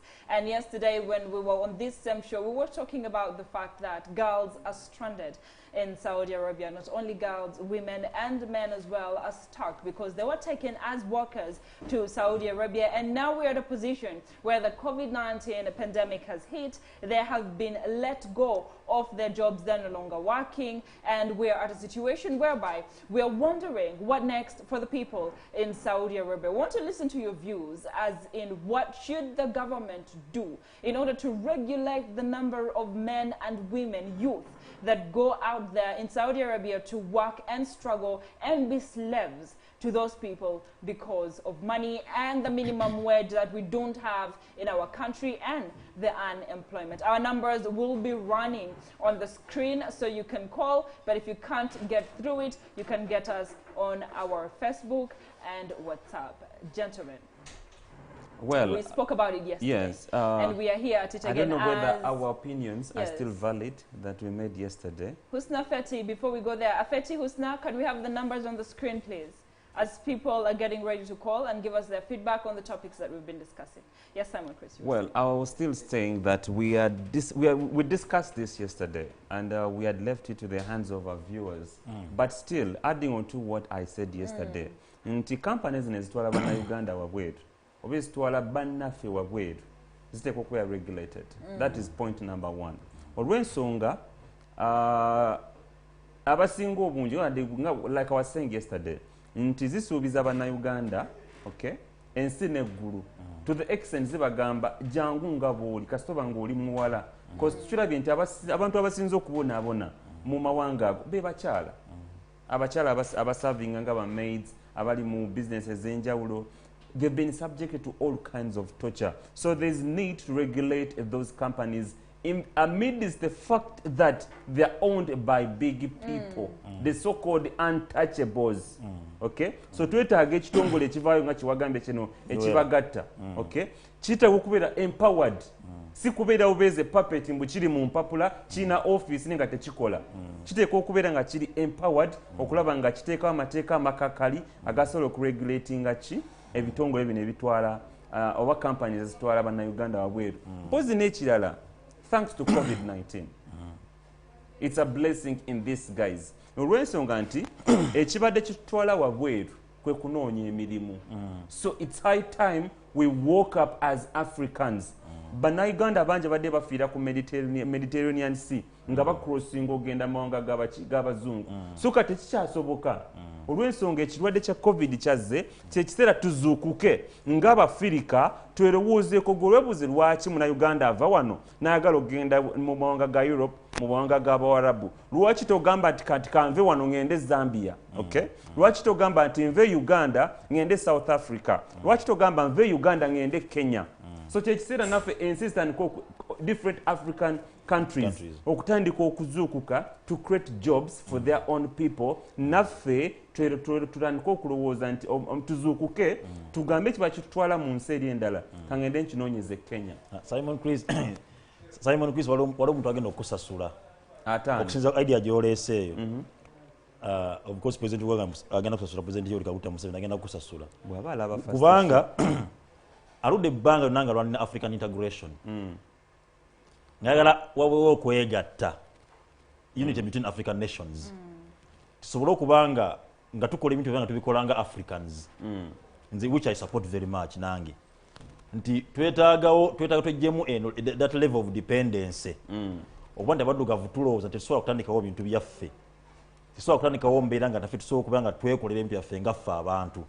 Netuwooza okuba nti tukasa tugenda kubijja mubiri. Buli olaba omubiri omweru kyeva olaba nze lumu nina omuntu gwe nali naye, nina omuwala gwe twali naye nga badisikasinga nagwa mu mboozi z'abawala awo. Badisikasinga ku mbeera nti banoonya basajja bikinga onakimanyi babeera mbuzi babeera they talk about us. Kyeva yagamba kize nakowa omubiri emiddugavu njala musajja mweru, sajja abeeru balina laavu, asajja abeeru balina biki, naye nga neebuza mu mutwe gwange nze ndaba nnyo the level of divorce okwawukana mu mateeka na biki mu bazungu eri very high. Baagala ne bakola ki? Ne bagaffe tulina laavu abasajja abaddugavu ate nga ffe tulwamu naye okugoba nsobola okukukkyawo ne nkulekeyo wange okyadde naye omuzungu yo olugina agamba fuluma. So tulina that method event emibiri emyeru gitegeere nnyo. So nga tusobola okubeerawo nga ffe wane abaddugavu tukola ekintu ekyaffe tuzuukuka tujje mu that level of dependence nina kugenda bweru okufuna obugagga. Naye ono bwenyini osobola okuba nti okolerawo banga otunulira ennyo abaana bagenda babonera emitwalo 8. Nomana episode bisinga abaana bagenda ebweru kati kamba kunnyonnyo ekatago gye bagwamu babeera abaana abawala abo nga bazadde ku baana. Abaana basinga 95% abagenda ebweru baba balina abaana balese wano. So agenda ebweru nga naye wabadde abeera oluusi abadde abeera wajjajja ba maama we nga family etunulidde ye. Alina okusumutalo 8 ezaafuna alina okusindikako rent ewaka. Obuusi babadde bapangisa bali mu kazigo oba bazimba, that's fine. Naye alina okuba nti asindika school fees w'omwana gwe yaleka e Uganda. Ne kojja bakojja abaani bonna kati batandika okutunira mwana oyo. Era ogenda okuba nti omwana agenda okudda okuva e Saudi abadde akola emitwalo 8 mu myaka 2 bwezitunatulamu sente zibukadde nga 16 bwafuna. Naye agenda okudda wali nga talina na sente zisobola kugamba nti wadde aguleka poloti. Era ebiseera ebisinga akomekeza agamba I'm going back. musana beera nga bagenda kubeera mu mbeera ya buddu obwo tekiggwa because tebafuna tekimala so nga tesinga omwana yabeera wano Uganda asobola okufuna omulimu gwakola n'asevinga akasente katonotono naye era still gavumenti naye eve yeetu eyambe eteeka environment kubanga ekiddusa abaana wana kiddusa abaana abalabo wano eno embeera eri mu ggwanga tumadde oyisaana nga tasobola tagenda kuba bwa malaaya tayagala omulimu ne tewali mirimu gyasobola kukola so singa gavumenti eteekawo embeera kijja kuba kituyamba. STV. Hello. Yes, good morning. Good morning, guys. This is Moses Your names from and where you're Taiwan. calling from. Hello. Yes, amanya ne gy'okubidde. Amanya nze Moses kuva kyali wajjala. Yes, Moses. Yes, thank you guys for the show. Omulamwa gumuleese mulungi. I think as Africans, as Ugandans, we need to prioritize what we want for our future. We should look at through our education. Biki ebisobola okuleetawo abantu okutandika okwekigizaamu ne batandikawo emirimu gyabwe okitegeera si kusoma busomi nti kunoonya mulimo kuba that I think the mindset of our education system that you go to school to become a doctor and then look for a good job or become a lawyer. You get? So we should start looking at what we can create as Ugandans. We should start creating small companies, and the government should fund those companies to grow. Kubanza ensinga nnyo okulaba nga ndaba ba-investors okuva ebweru be bawa tax holidays. Aba Uganda tebabafaako kyokka nga bano abantu agenda okuwa abantu baffe emirimu okitegeera. So kyensaba nze government as Ugandans we should start prioritizing nga tufa nnyo ku bannayuganda abantu baleme kutandika kulowooza nti bajja kuzuula ebirungi ebweru gye baba bagenze. So thank you guys for the show. That's a Well, good you're one. welcome. Thank you too. And that is a very good point to make, because where we are, unfortunately, we see that we have Indians infiltrate the country, and they come and they get jobs. Indians and Chinese, they come in and they get jobs and create jobs and keep bringing in their people. Just like for us, we take our people to Saudi Arabia. But why would we go to United Arab Emirates and let other people come into our country? We have somebody online. Yes, TV. Hello. Yes, good morning. Yes. Good morning. Your name and where you're calling from? I'm Ronald. Ronald, Yes, Okubidewa. I'm calling from Kagoma. Speak to us, Ronald. I'm calling from Kagoma. Yes, yes. Ronald, endowooza y'eri eti ku bitwogeddeko naddala y'abaana abonaabona amawanga g'Abawarabu?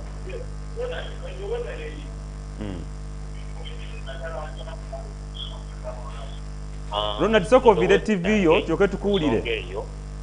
Eri nti Ugandans endowooza yange Sooka ovire TV yo oba gikendeeze. ndowooza eri nti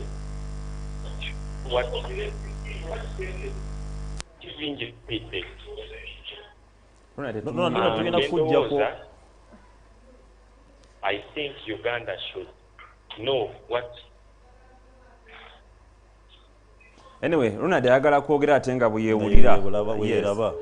Oba nga bweyeewulira aba What you can do, callers, if you dial this number, move away from your TV, don't be close to your screen, and also reduce the volume of your screen so we can listen to what you're telling us. Let's take another caller. As Ronald, you're speaking to us. And you keep calling. Hello. Twasuze bulungi mukama waffe, wasuze otya? Amanya ne gy'okubidde? Anogerako ne mujjannako okusinziira wano ne Busaabala. Okay. Abe Busaabala mugamba ki? Tuli bulungi. Okay. Endowooza yeri etya ku bye twogerako? Naye nze empeesa yange olwaleero egamba bweti.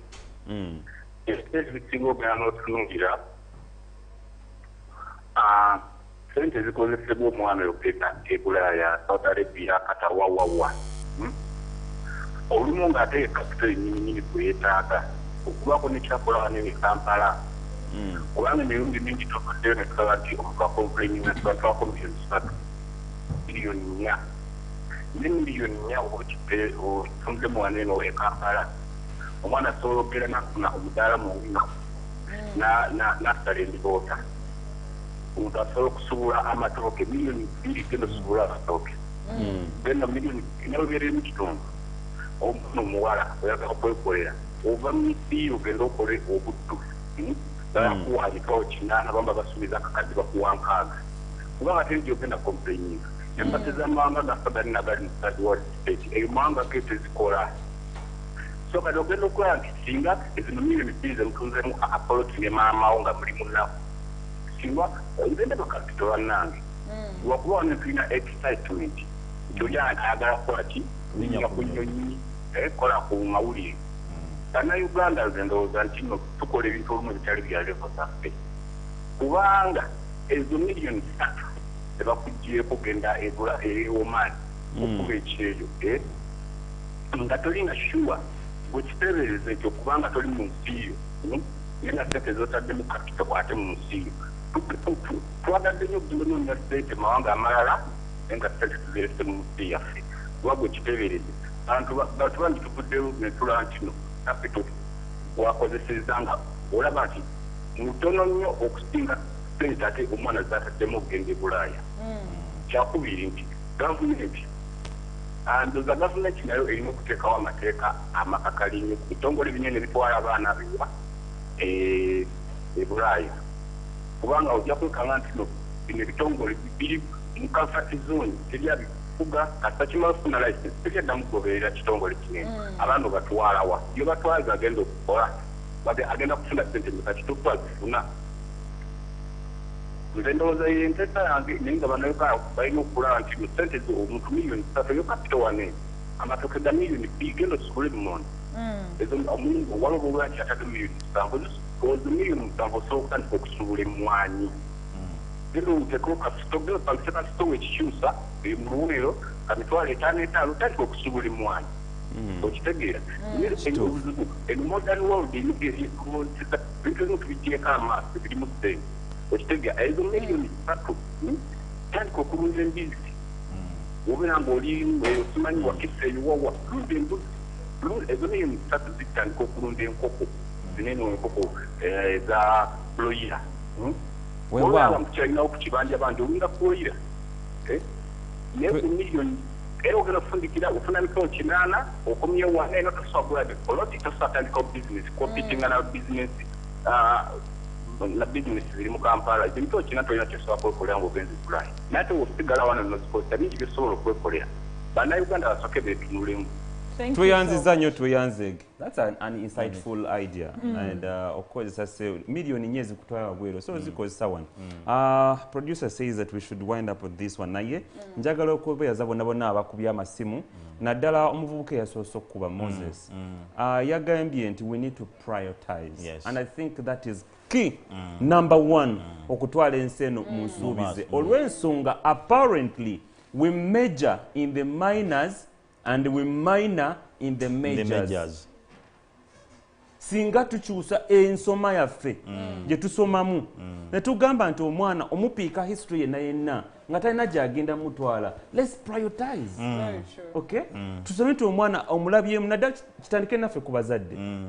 Oyo kimanyi olabye omwana wo alimu sports paako gy'omutwala.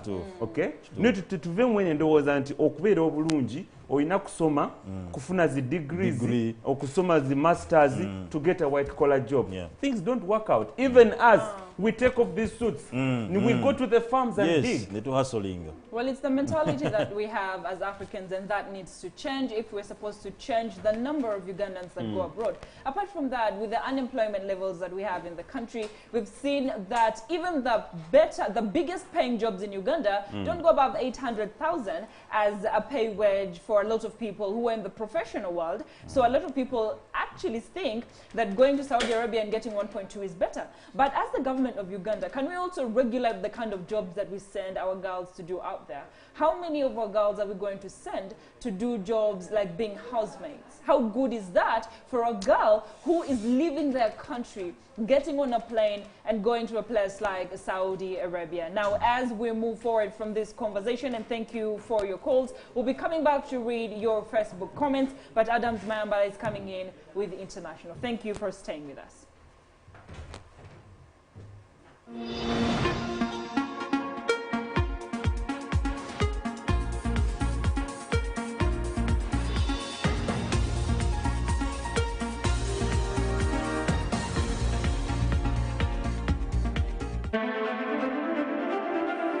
guys, you're watching STV. Select for fun.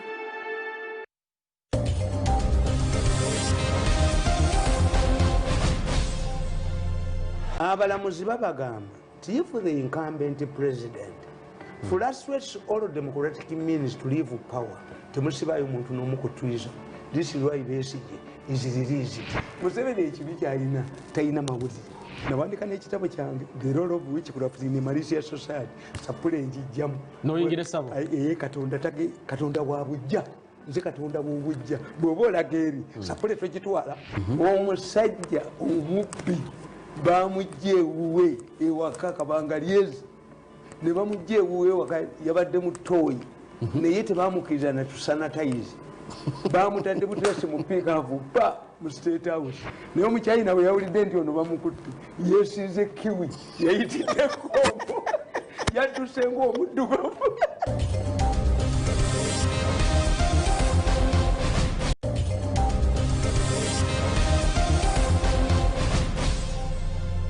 This is Select Health, a place where I'm joined by a variety of guests and specialists as we discuss your mental, physical, and social health. Join me, Emanuela, here on STV.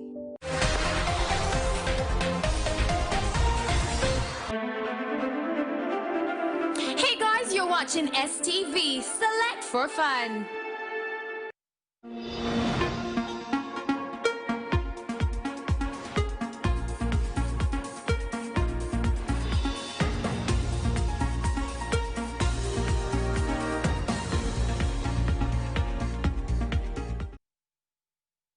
mwenna abagenda mu maaso n'okubanga mulaba STV yonna gye musinzidde ambaniriza amakyagaleera amanyaze Adams Mayambala era nga ntuuse n'amawulire ageebunaayira tayi yange eno bagimpalanira naye yasitirangi kasita tuli ne Robert tuli mu kintu kyekimu ale butereevu njagala mbatwaleko ebweru w'eggwanga era nga amawulire agagenda mu maaso mu ggwanga mangi nga bwe nabannyonnyolako mu ggwanga lya Indonesia eyo bakyagenda mu maaso n'okubanga beekalakaasa olw'ensonga babaleetera etteeka eppya kugamba ery'okukola ery'abakozi baagala bongere essaawa ze bakola bajjewo ne wage bill ebya minimum wage simanya ssente zikoma ku kino so mu ggwanga eriweito eriri mu ggwanga lya Azerbaijan eyo nayo bakyagenda maaso n'okwekalakasa ne Armenia balina akatundu ke bakayanira bakayita Nagorno-Karabakh ebyo ebiri wabula wano mu ggwanga lya Africa nga bw'olaba mu ggwanga lya Tunisia abantu bagenda maaso n'okuba nga beekalakaasa olw'ensonga nti waliwo omwami omu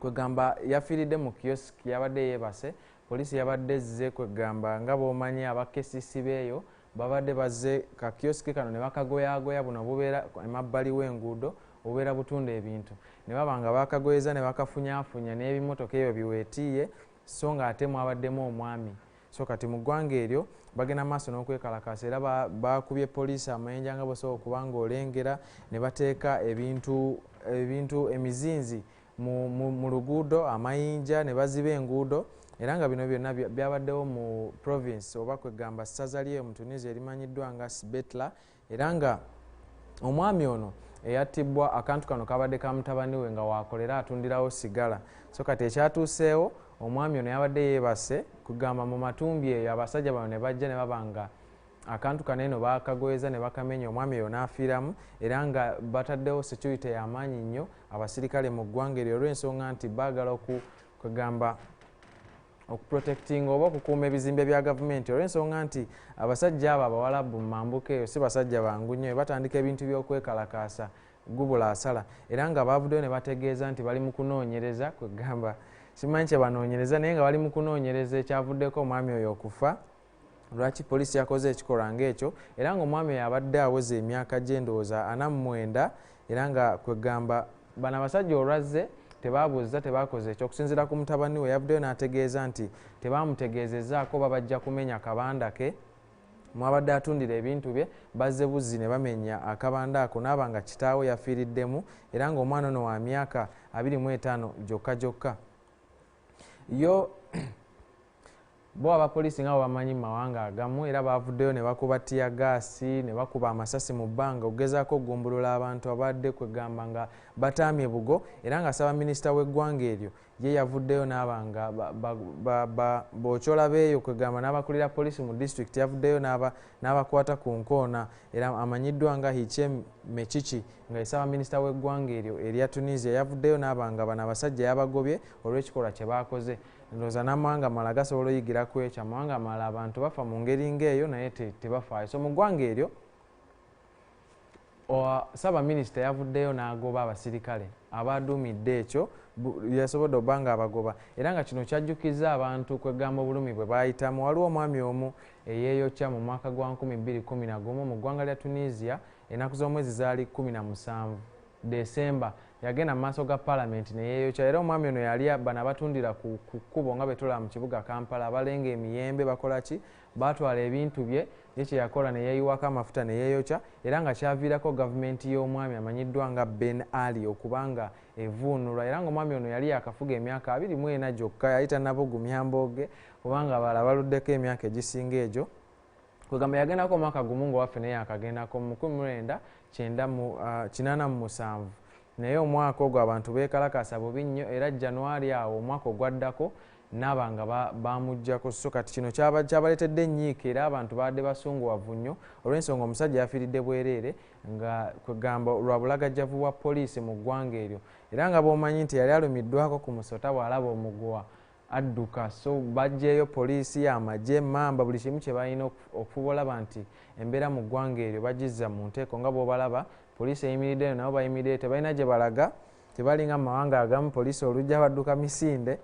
So eggwanga eryo bwetyo liri mu ggwanga lya Tunisia wabula nga mu ggwanga lya Amerika ddyo mu ggwanga lya Amerika akalulu kanyenyiitidde era nga mu Novemba ng'ennaku z'omwezi 3 bagenda kuba balonda wabula nga ye omwami omunaddipi Joe Biden yavuddeyo n'ayogerera Trump ebigambo ebisongovu bingi nnyo kwegamba n'ayogera na Republicans abalala mu state ya Florida ababaddeyo olunaku lw'ejjo ku lukuŋŋaana n'abagamba kwegamba beefudde expendable kwegamba bali ready okufiirira Trump olw'ensonga twabalabye olunaku olw'eggulo nga tebafa ku kirwadde kya coronavirus bali mu nkuŋŋaana mulimu n'abakadde be batugamba nti obulwadde bubayisa bubi naye nga kwegamba beefudde nti teri kiriyo. So olunaku olw'enkya ngenda kujja twogere ku kalulu k'eggwanga lya Amerika tutegeere balonda batya olw'ensonga mu ggwanga lya Amerika abantu abalondawo omukulembeze bali 538 bokka newankubadde abantu miliyoni ezisukka mu 5 bayitirivu bagenda ne balonda ku lunaku olwo wabula pulezidenti bamulangira wayiseewo n'omwezi nga mulamba abantu abo 538 bagenda ne batuula ne baba nga balonda omukulembeze w'eggwanga singa bwe kiri wano eno nti afunye obululu obungi yakola yawangula si bwe kyali. Mu mwaka gwa 2011 mwalaba Al Gore yasobola obbanga yawangula omwami Bush baamukuba akalulu n'agwa ettale baamukuba akalulu n'agwa bulambalamba naye yasobola okubanga yawangula. Ne Donald Trump omukyala Hillary Clinton yamukuba akalulu naye baavaayo ne balangirira nti Trump yawangudde. So akalulu k'eggwanga lya Amerika olunaku olw'enkya ngenda kujja twogere lwaki kiri bwe kityo kyavaawa na ngeri ki byonna byonna bwe bityo ebiri. Ansigadde nze Adams Mayambala mbaagaliza olunaku olulungi mubeere bulungi.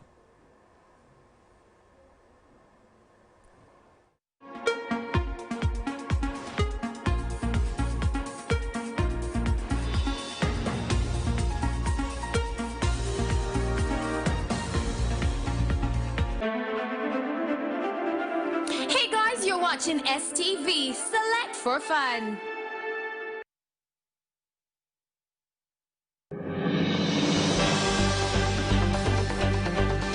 The news has literally become cyclic for what happens in Gulu, Mbale, Kampala and elsewhere is the same. My job is to tell the story on what happened, where, who did it, how they did it, and probably why they did it. Join me every single weekday as I break down those big stories that make rounds of headlines only on Select News. With me, Simon Chris Makanga.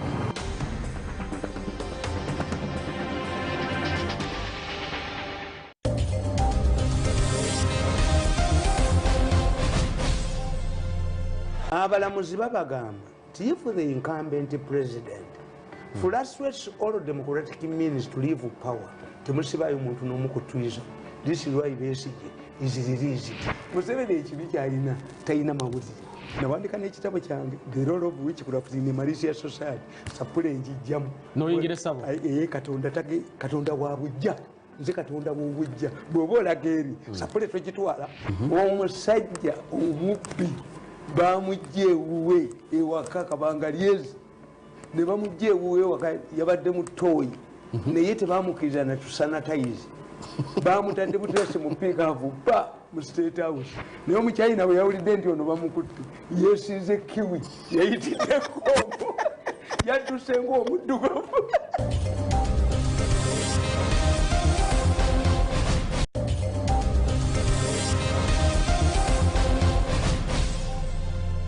This is Select Health, a place where I'm joined by a variety of guests and specialists as we discuss your mental, physical, and social health. Join me, Emanuela, here on STV.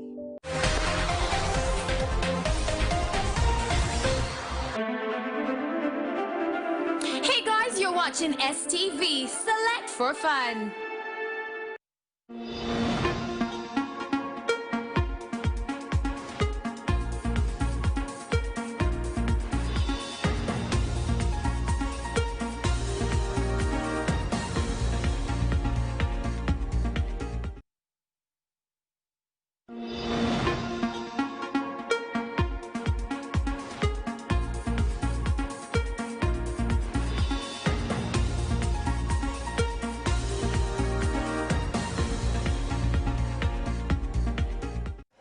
Well, the first show is coming to an end, and until tomorrow, we still have a lot of issues that we're going to be discussing on the first show. Thank you for your feedbacks on Facebook, and I will be reading a few of them before we say goodbye, because we are almost at that time when we say goodbye. For those who failed to call us, these were your comments on Facebook. Well, Joshua Walcott has thanked you for the show, and he says that you guys are 100% right. We need political parties, no matter how they look, of no efficiency as of now. Meanwhile, we have Kagumaho, who says the problem is that contestants think they can't lose. For then, they must win always. Thank you for your program. And as we move forward, Bengo Kato says we celebrate World Food. When we are in famine, they just say no action. So he says that we should not be celebrating World Food Day. Now, Joshua says agriculture is no longer the backbone of Uganda, even though it should be celebrated. Investments in it is lesser than the amount put in buying the tear gas, rubber bullets, and government has lost that 20 years back. We started the coffee money, but now coffee has lost it. Thank you so much for your feedback on Facebook as we continue on the show. For now, I'd like to say goodbye, as my other comrade will come and say goodbye as well. We'll come to the end of the show. Until tomorrow, thank you for participating and thank you for being with us on the show. Malaga femina tubebaza ibanga nembazenga mutugoberera kadeke mutuwadde kabaka muwendo nno okwerekereza noteka kufashion nga tubasaba era nga tubasuubiza tibenga mberanga naffe buli kaseera tujja kuba tubawa emboozi ez'enjawulo ezifuddeyo mu ggwanga n'okuba tubaggula obwongo. Kino nno nyongera okujjukisa bannayuganda bannaye mujjukire bona Chris kafyu yazzeemu kituufu era abantu bangi jjo bakwatibwa nga bava babadde nga bibiri abalala basuza mamotoka gaabwe abantu basuza mu ne basula ku poliisi. So bannayuganda banne abasajja bali serious kafyu yazzeemu era mbasaba temukubira nga tunyoma amateeka g'eggwanga tubeera bawulize kafyu tumugoberere. Pozi n'ekirala kyenjagala okuba nti njogerako bannaye kyennyamiza nga tuteekateeka okuba ntuuza abaana mu masomero naye nalabye nga abaana Nakaseke Luweero ne Nakasongola lipooti yafulumye nga abaana bangi abawala bali mu P7 ne senior 4 bafunye embuto. Ekintu ekyennyamiza nnyo era nga abazadde tubasaba nyongera okuba nti tusaba abazadde mwongera okuba nti mukuuma abaana n'okubabuulira kubanga wano mu Uganda tufe tulina ebintu nga wagambe tumejerenga nnyo mu mayina ate ebirala tubireka naye n'ensonga yokuba ntubulira abaana baffe girl child yeetaagisa ddala tuve mu bino ebiseera ebisinga obuzibu obugire nti tuli ba single parents single mothers naye tekikugaana gwe omuzadde taata tuza mwana n'omubuulira ensonga we n'okuba nga etambula kubanga teyagenda mumukubuulira naye nga abaana tubasaba mwegendereze tempapira bintu byansi kubanga gye mulaga mu maaso gyebiri ebingi nnyo ate biwooma nnyo ng'okuze kubanga teba kuba ku mukono tewebbirira nze lumu nali namala P7 nengamba naye ganyo kubera DJ ntandika okukuba ebidongo nenzukako ewaka ne mzee yanta nangamba nti gwe essaawa zino nze bondaba nina emyaka embi nogamba mzee oli myaka ngaana nangamba bwe ngenda mwanzenwa nyangoba tewali agoba nagamba kati nawe gumiikiriza nze bwe ngenda mwanzenwa nga neggulire njakoma mu nkonko ne munzigulire ngenda mwanzona nga na sente zange nazikoze gwe ina kubba okugendayo ngenda mwanzona ne manfunye muwala nja kufusa sente ze musasula gwe tolina so nangamba gumiikiriza maso bingi naye kati nabira bantu bikola ki so na mabana mbagamba nti mugumiikirize nenga nabazadde namwe mutwala omulimu gwakuba nti mubulira abaana basaba kusigala mutugobera programu zittu tulina zijja mu maaso awo musigale namwe naffe assalamu alaikum warahmatullahi wabarakatuh. Waalaikum assalam. Meanwhile nange njagala kwegatta ku bannange okubanga mbasiibulira wano wabula nga sinaba kuvaawo njagala sooka kwebaza ttiimu gye tukoze naye olunaku olwaleero Adams Mayambala ne Husna Afet mwebale nnyo okulaba nga sheno ebeerawo nga bw'erina okubeera tubaagala nnyo wamu ne executive producer Haj SK Mbuga. Thank you so very much. And then ku kamera kubaddeko Mansul Manreza official ku Instagram wamu ne Don the Drone. Mu control room abaddeyo Jeff ne Robert Jones. Thank you so much guys. Namwe abadde batulaba okuva bwe twatandise mpaka kati nga tugenda berekereza mwebale nnyo mwebalire ddala manya nze Simon Chris Makanga and may the good Lord of Abraham, Isaac and Jacob be with you until we meet tomorrow. But for now, coming up is Face to Face.